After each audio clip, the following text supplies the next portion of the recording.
So I would like to hear your impressions, highlights from the third presidential debate. Analysts that I've heard say that there was more talk about like trying to appeal to minority populations in Iran in this debate. I don't know if people are interested in that right now, but it was a bunch of empty promises. Main key issues, the taboo stuff was not touched, right? The sanctions weren't addressed. The shooting the airplane was not even mentioned. The killing of protesters by the government was addressed like really slightly. But these are like, and I don't know, like everybody made promises about we're going to do this, we're going to do that, but they didn't touch on the topics on where they're going to get the money. Obviously, the main sources of funding that are missing are being completely ignored. So it was like guys, I watched like 3 sets of debates in the Iranian elections. Each one of them was like 4 or 5 hours, and I had to watch that so I can. Like, god damn it, man, that was like such bad, boring debates. They were so bad. And here's the thing, I have to watch it because I need to be able to comment on them, especially on Atheist Republic's Persian show. But I'm glad that most people didn't watch it. Like, I think like less than 20% of the people in Iran watched them because they're like so done with all of this, right? So yeah. Well, okay, so then my other question is, everyone's saying that Raisi is the shoo-in. Like, it's basically been picked. He was even complaining about it not being competitive, right? So what would be the most, like, shocking outcome of the election that is happening? Okay, tomorrow? The current understanding is that it's obviously Raisi who's going to win. That's the understanding. It's just so far ahead of everybody else. Like, they just gifted. This is not an election. This is like what is it called? A coronation, right?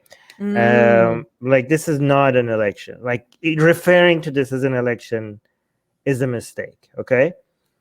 So what people are looking for now is not who's going to win, because that's already been predetermined.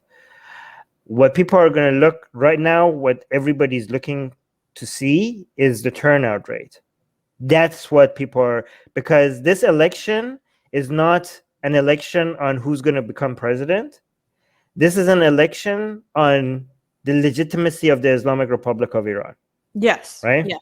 So basically the turnout, the turnout rate, basically everybody, both the enemies and the supporters of the Islamic Republic of Iran, are seeing a vote to any candidate as yes to Islamic Republic of Iran, and people not turning out, because this is a referendum that the Iranian people have been asking for and never get. So they're turning the elections into a referendum, right? So by not voting, they're voting, and not voting is a no vote to the Islamic Republic of Iran, right?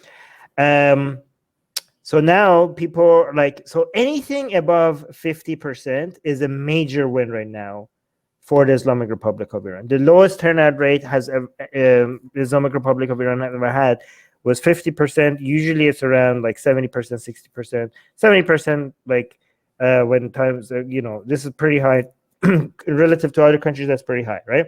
And they always use that as a sign to show that the Islamic Republic of Iran has legitimacy. People choose it. If the people didn't want the Islamic Republic, they wouldn't be taking part in the election. And that's the narrative that they themselves have been saying to the whole world for many years.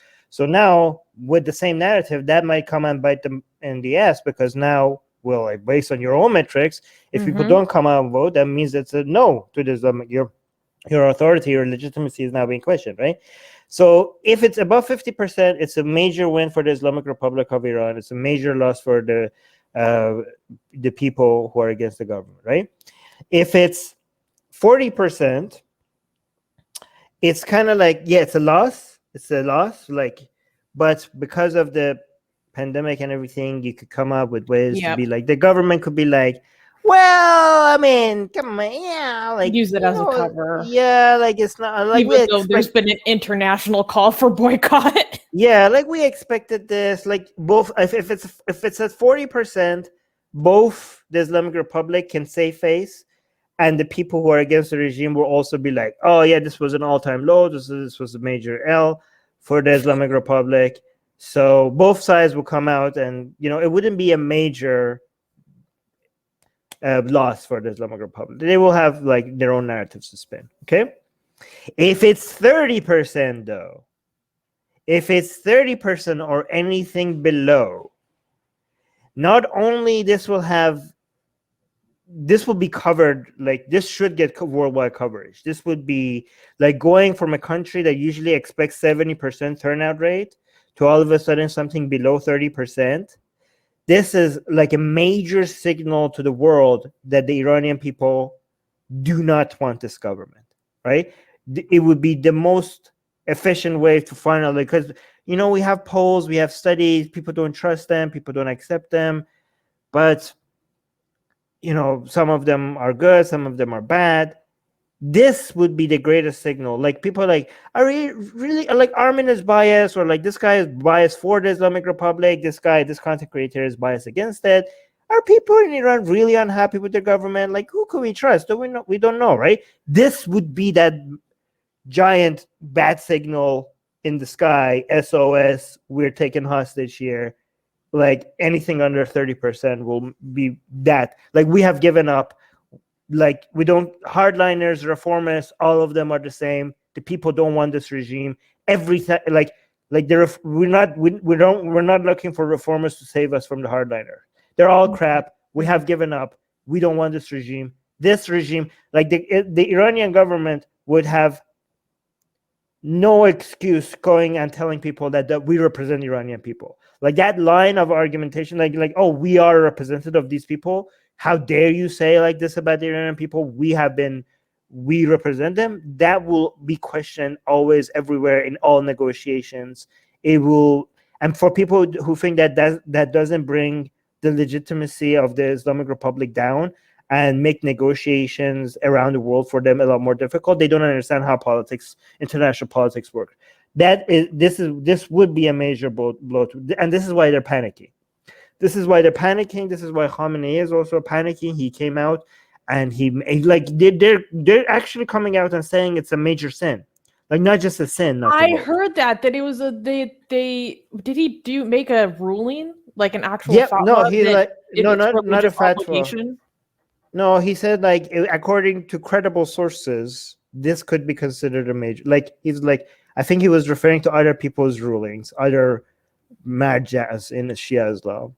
Like I don't know, maybe he thought it would be too much if he said it himself. Like he said, like credible sources consider this to be not as like when we say major sin, like this is not like, it's not just like common English where you say like this is sin, and it's a major sin, so it means a more sin. No, that's like a technical word, like gonah kabir. Like it's not like, oh, it's a bad sin. No, this is like a specific wording for certain kinds of sins that they use. Like a major sin is like a big deal, right? In their ideology, right? So they didn't just call it a sin; they considered it to be a major sin not to vote. Khamenei just came out in a speech like less than 24 hours ago, I think, and he said like he doubled down. Like I don't know, this seems like idiotic. He said like if people don't vote, this will seriously question the legitimacy of Islamic Republic of Iran. He said that. And I was like, why are you saying that? Like, this is like, well, thank you for signaling, like telling everybody, like people are like, okay, great. Like, okay, thank you for telling us. You're like, here, this is our weak spot. Like he came out and said it. Like, why? Like, why is he signaling to the world that this is how you defeat us? I don't understand the logic behind that strategy. Like, oh yeah, people, you must come vote, because if you don't vote, our legitimacy will be completely, shaky now. I'm like, okay, then people, you heard them, don't go vote, right? Like, great. Cool. Thank you for solidifying my choice to But boycott. why is he saying that before the elections? Yeah, Mhm. especially given with all the polling, he must think that like I think like he lives in an environment where he thinks that his concern mobilizes Iranian people. Do you know what I mean? Mhm. Like a lot of people are like, my rabbi is saying this is a major concern. like I'm pretty sure there are like at least 10 million people like that in Iran. They're like, yeah, this is like now my religious duty to go vote because Khamenei said so.